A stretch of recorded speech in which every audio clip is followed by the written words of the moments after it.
Guys, welcome to my channel again. और आज हम मैक्रो इकोनॉमिक्स के फर्स्ट 3 टॉपिक्स को कवर करने वाले हैं, मतलब कि basic concepts of macro economics, national income और मेजरमेंट्स ऑफ नेशनल इनकम। इन तीनों टॉपिक को इस वीडियो में कवर करने वाले हैं। So let's get started. हमने पिछली वीडियो में इंटरमीडिएट गुड्स और फाइनल गुड्स को डिस्कस किया था। हम इस वीडियो में कंजम्पशन गुड्स और कैपिटल गुड्स और इंटरमीडिएट गुड्स के बीच का डिफरेंस फाइंड आउट करेंगे। कंजम्पशन गुड्स बेसिकली वो होते हैं जो हम डायरेक्टली खरीद के कंज्यूम कर लेते हैं। कैपिटल गुड्स वो होते हैं जो हमारी कंपनी, हमारे बिजनेस, हमारे मैन्युफैक्चरिंग में काम आते हैं। लाइक हमने अपना बिजनेस चलाने के लिए कोई मशीन खरीदी है, कोई बिल्डिंग खरीदी है, या मतलब कोई भी ऐसा सामान जिससे हम अपने बिजनेस में यूज करते हैं, वो हमारा कैपिटल गुड कहलाता है। इंटरमीडिएट गुड वो होता है जिसको हमने खरीदा और उससे कुछ और बना के उसे सेल किया या उसे कमाई करने में यूज किया।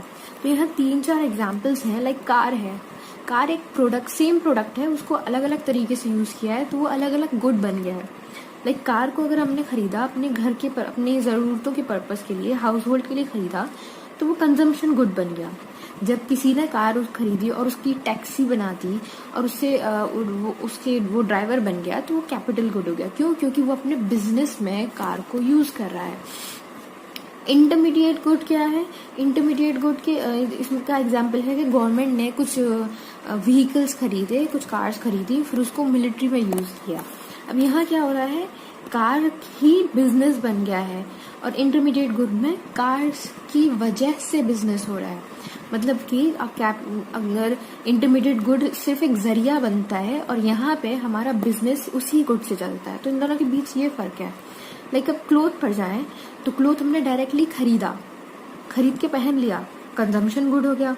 लेकिन अगर वो क्लोथ जो कंपनी ने सेल करना चाहा था लेकिन वो सेल नहीं हुआ, उन्हीं के पास रह गया, तो दैट मीन्स कि वो उनका कैपिटल है। मतलब कि सारा का सारा सामान जो बिजनेस वालों के पास होता है, चाहे वो उनका बचा हुआ स्टॉक हो या उनकी मशीन्स हो, उनके लेबर हो, उनका पैसा हो, जो भी टोटल मिला के चीज होती है, सब कैपिटल गुड में आता है। और वहीं अगर एक क्लोथ किसी टेलर ने खरीद लिया और उसकी ड्रेस बना के सेल कर दिया, तो वो इंटरमीडिएट गुड बन गया, क्योंकि उसको लेके उसे किसी और चीज में बदला, फिर उससे पैसे कमाए। जब वो एक जरिया बना तो वो इंटरमीडिएट गुड हुआ। जब वो बिजनेस के सामान में यूज हुआ तो वो कैपिटल गुड हुआ। अब बात आती है नेट इन्वेस्टमेंट और ग्रॉस इन्वेस्टमेंट की। इन्वेस्टमेंट करने का मतलब होता है कि हम किसी ऐसी चीज में पैसा लगाएं जो बाद में हमें और पैसा लाकर दे। लाइक हमने कोई मशीन खरीदी अपना बिजनेस चलाने के लिए, उससे हमने प्रोडक्ट बनाए और उसे हमने सेल किया, तो मशीन पर जो पैसा खर्च हुआ वो इन्वेस्टमेंट कहलाएगा। ग्रॉस इन्वेस्टमेंट का मतलब है कि हमने कोई चीज बेसिकली खरीदी और उसको अपनी कंपनी में लगा दिया। Addition made to the capital stock, मतलब कैपिटल हमारा सारा सामान जिससे हम अपना बिजनेस करते हैं, उसमें एक और सामान जोड़ दिया, तो वो ग्रॉस इन्वेस्टमेंट हो गया। नेट इन्वेस्टमेंट हमारा तब होगा जब हम उस ग्रॉस इन्वेस्टमेंट में से डेप्रिसिएशन माइनस करेंगे। मान लो जब हमने कोई मशीन खरीदी तो उसमें से हमने वो कुछ सालों बाद खराब होना स्टार्ट हो जाएगी, उसकी वैल्यू कम होना स्टार्ट हो जाएगी। तो जो वो वैल्यू कम हो रही है वो डेप्रिसिएशन होता है। वो किस वजह से होती है? वो खराब हो जाती है, या टाइम के साथ खराब हो जाना ही डेप्रिसिएशन है, और वो वैल्यू गिर जाना डेप्रिसिएशन है। तो जितने की हमने खरीदी उसमें से उसकी वैल्यू माइनस करो जो लॉस हो चुकी है वक्त के साथ, तो नेट इन्वेस्टमेंट आता है कि एक्चुअल में उस पर कितना इन्वेस्टमेंट हुआ जो कि फायदा करा। अब हम कुछ ऐसे टॉपिक्स, ऐसे टर्म्स की बात करेंगे जिनसे हम नेशनल इनकम कंट्री की कैलकुलेट कर सकते हैं। अलग अलग टॉपिक्स आएंगे भी। जैसे फर्स्ट हमारा टॉपिक है net indirect taxes, NIT। Indirect tax क्या होता है? वो होते हैं जो हम डायरेक्टली किसी टैक्स डिपार्टमेंट में जाकर नहीं देते हैं, बल्कि जब हम रेस्टोरेंट जाते हैं तो बिल में टैक्स आता है। लाइक कोई सामान खरीदते हैं तो उसमें टैक्स इंक्लूड हो जाता है। फिर अलग अलग चीजें जब हम खरीदते हैं या कोई सर्विस एक्वायर करते हैं तो हमें टैक्स देना होता है। फिर वो टैक्स कलेक्ट होकर गवर्नमेंट के पास जाता है, इनडायरेक्टली जाता है। तो that is indirect tax. Net indirect tax कैसे होता है? जो इनडायरेक्ट टैक्स हम पे कर रहे हैं उसमें से सब्सिडी माइनस करते हैं। सब्सिडी क्या होती है? जो गवर्नमेंट टैक्स के बदले बेनिफिट देती है। लाइक दवाइयाँ वो सस्ती कर देती है, तो दवाइयों पे सब्सिडी होती है। जो दवा आपको 200 रुपए की मिल रही होगी वो आपको 20 रुपए में मिलने लग जाती है।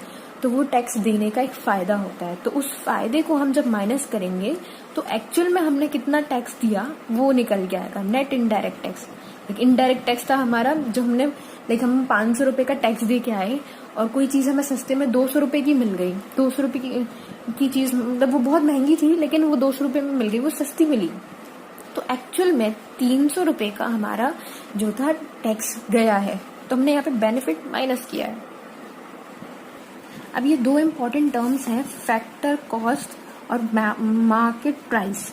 फैक्टर कॉस्ट की आपको बनाने, उस प्रोडक्ट को बनाने में कितना खर्चा गया। मार्केट प्राइस मतलब आपको जब आप मार्केट में वो प्रोडक्ट ला रहे हो तो उसमें आपको आप कितना प्राइस उसका, कितने प्राइस में उसे सेल करोगे। तो मार्केट प्राइस बनता है दो चीजों से, एक तो फैक्टर कॉस्ट, जितना उस प्रोडक्ट को बनाने में खर्चा आया आप वो खर्चा निकालोगे अपना, और नेट इनडायरेक्ट टैक्स, आपको टैक्स, कंपनी को टैक्स पे करना होता है गवर्नमेंट को, तो वो जो टैक्स पे करना होता है वो कस्टमर्स से लेते हैं और उस प्रोडक्ट का प्राइस बढ़ा देते हैं। तो market price is equal two factor cost plus net indirect taxes. Now net factor income from abroad क्या होता है, बेसिकली जो कमाई हमें फॉरेन से आती है, बाहर की कंट्री से हमें कमाई आती है, वो NFIA है। ऑल्सो नेशनल इनकम का फॉर्मूला होता है डोमेस्टिक इनकम प्लस NFIA, मतलब जो हमने अपनी कंट्री में रह के कमाया और जो हमने अपनी कंट्री से बाहर निकल के कमाया, और इसमें माइनस खर्चे भी माइनस हो जाते हैं, जो हमें बाहर किसी कंट्री में जाके खर्चा किया वो भी इसमें से माइनस हो जाता है। So that is national income. अब हमारे थर्ड टॉपिक में हमें GDP एट MP और अलग अलग तरह के नेशनल इनकम्स को फाइंड आउट करना सीखना होगा। ये 6 मेन है, gross domestic product at market price, gross domestic product at factor cost. ये अलग अलग टर्म्स हैं जिनको हमें याद करना होगा और इनकी इजी ट्रिक मैं बताऊंगी जिनसे आप 5 मिनट में याद कर सकते हैं। आपको GDP एट MP से ये 6 के 6 निकालने हैं जो कि बहुत इजी है।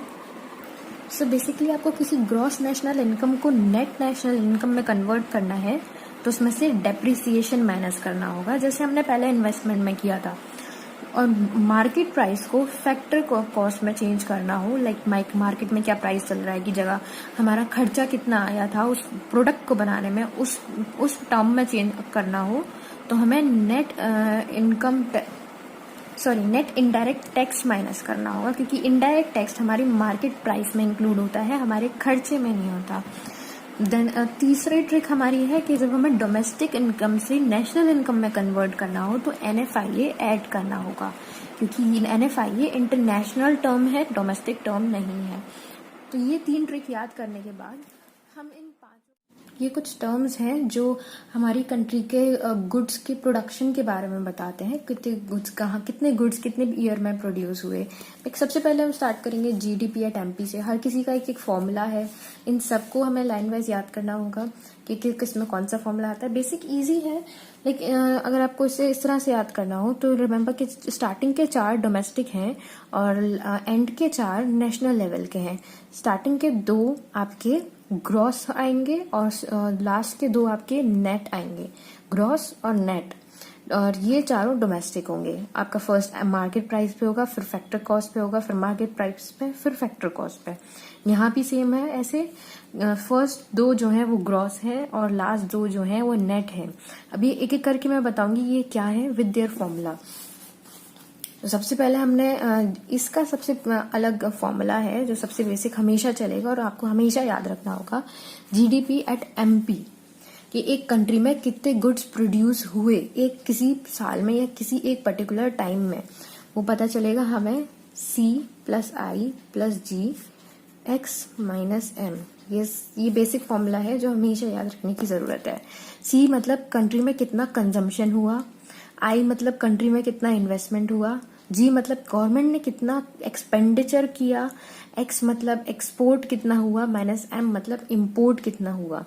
ये सारे खर्चे और एक्सपेंडिचर वगैरह मिला के हमारा GDP एट MP बनता है कि हमारी कंट्री में कितना प्रोडक्शन हुआ होगा, जिसको हम नेशनल इनकम भी कहते हैं, ग्रॉस नेशनल इनकम भी कहते हैं। GDP एट FC निकालने के लिए हमें इसकी हेल्प लेनी होती है। हम GDP एट MP लिखेंगे और इसको कंपेयर करेंगे इससे कि इसमें इन दोनों में क्या डिफरेंस है। जी हमारा सेम है, डोमेस्टिक हमारा सेम है और हमारा प्रोडक्ट भी सेम है। यहाँ पे एमपी और एफसी का फर्क है। तो जैसे हमने पहले पढ़ा था, एमपी को अगर एफसी में चेंज करना हो तो हमें नेट इनडायरेक्ट टैक्स माइनस करने होते हैं, क्योंकि मार्केट प्राइस में हमारे टैक्स इंक्लूडेड होते हैं, लेकिन फैक्टर कॉस्ट में टैक्स इंक्लूड नहीं होता। फैक्टर कॉस्ट सिर्फ हमारा खर्चा होता है उस प्रोडक्ट को बनाने के लिए। तो उस फैक्टर कॉस्ट में कन्वर्ट करने के लिए हम एनआईटी माइनस करेंगे, तो हमें ये वाला टर्म मिल जाएगा। फिर हम इसको फाइंड आउट करेंगे कि दोबारा हम जीडीपी एट एमपी लिखेंगे। अब इसमें क्या डिफरेंस आ रहा है, इसमें हमारा ग्रॉस और नेट का डिफरेंस आ रहा है। सॉरी, तो ग्रॉस और नेट के डिफरेंस को हम कैलकुलेट करने के लिए डेप्रिसिएशन को माइनस करते हैं। तो ग्रॉस से नेट तक जाने के लिए हमें डेप्रिसिएशन माइनस करना होगा। फिर हम यहाँ पे आएंगे। अब ये नेसेसरी नहीं है कि आपको यही वाला टर्म लेना है, आप इसको भी यहाँ पे रख सकते हो, पर आपको जो ज्यादा इजीली आपको मतलब ज्यादा फॉर्मूला कॉम्प्लिकेट ना हो उस तरह से कर सकते हो। इससे इजी हो रहा है इसलिए मैंने इसको रखा है। आप किसी और टर्म को, इनमें से किसी और टर्म को भी रख सकते हो।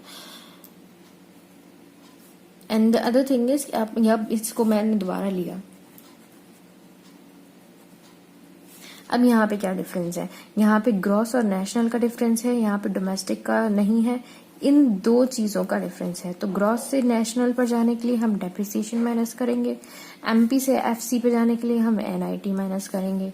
अब हम यहाँ आएंगे, यहाँ पे हमने जीडीपी एट एमपी फिर से लिख दिया। तो यहाँ क्या हो रहा है, यहाँ हमारा डोमेस्टिक और नेशनल का फर्क आ रहा है। तो यहाँ हम एनएफआईए प्लस करेंगे, जैसे मैंने पहले बताया था। ओके, एनएफआईए क्या होता है, ये एक इंटरनेशनल टर्म होता है, इसलिए हम इसे जीएनपी में इंक्लूड करते हैं, जीडीपी में नहीं करते हैं।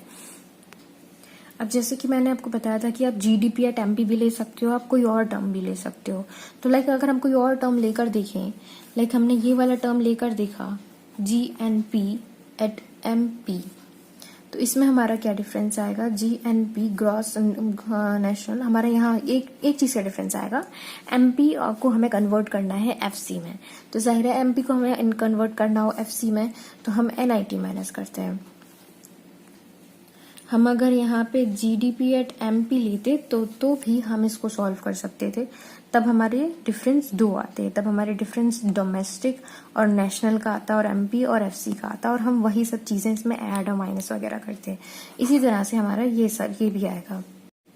तो आप देख सकते हैं इनमें से कोई भी आप फॉर्मूला उठा के देखेंगे तो ये इसी तरह से उसी ट्रिक से कंप्लीट किया जाएगा। इसमें कोई टिपिकल थिंग नहीं है।